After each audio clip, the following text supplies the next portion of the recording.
મહીસાગરના વીરપુરના ડેભારી ગામે અસામાજિક તત્વોનો આતંક સામે આવ્યો છે।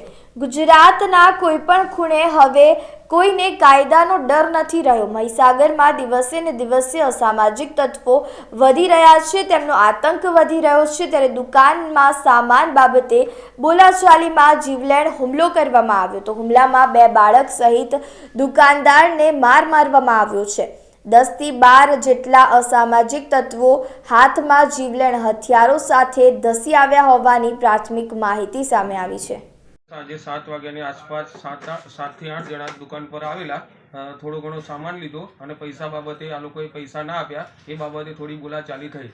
બોલાચાલી થયા પછી મેં જતું કર્યું અને આ લોકોને સમજાવી પટાવીને પાછા મોકલ્યા। પછી અંદાજે કલાક પછી હું જમી પરવાર્યો, ત્યાર પછી આ લોકો 1 કલાક પછી પાછા મારા ઘરે આવ્યા।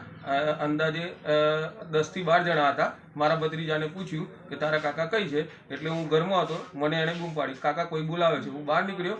બહાર નીકળતાની સાથે આ લોકોએ મારી છોકરી મારી પાસે હતી, મારો ભત્રીજો મારા જોડે હતો।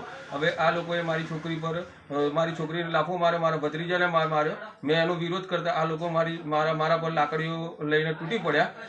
આ બાબતની બૂમાબૂમ થઈ એટલે મારા ઘરના આજુબાજુવાળા બધા સજાગ થઈ ગયા। આ લોકોએ બૂમ બરાબર કરે એટલે આ લોકો ભાગી નીકળ્યા। આ વિશેની જાણ અમે પોલીસ સ્ટેશને કરી। પોલીસની ગાડી આવી, અમે લોકો વીરપુર ગયા। વીરપુર ગંગાબેનમાં પ્રાથમિક સારવાર લીધી। પ્રાથમિક સારવાર લઈ અમે વીરપુર પોલીસ સ્ટેશને ગયા। આ બાબતની જાણ અને ફરિયાદ અમે વીરપુર પોલીસ સ્ટેશને નોંધાવેલ છે। અંદાજિત કેટલા માણસો હતા? અંદાજિત 12 થી 13 જણા હતા। કયા અનુસંધાને તમને માર માર્યો?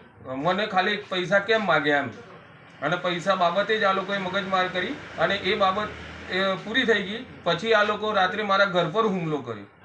મારી છોકરી, મારા ભત્રીજાને મને મારી અને બૂમો થઈ એટલે આ લોકો નાસી છૂટ્યા। ગામ મારા બધા સજાગ થઈ ગયા। ગામ મારોએ દોડાદોડ કરી એટલે આ લોકો ભાગી છૂટ્યા। ક્યાંના છે હુમલાખોર? આ લોકો વીરપુરના છે। આપનું નામ? મારું નામ સતીશ જોશી, રહેવાસી ડેભારી।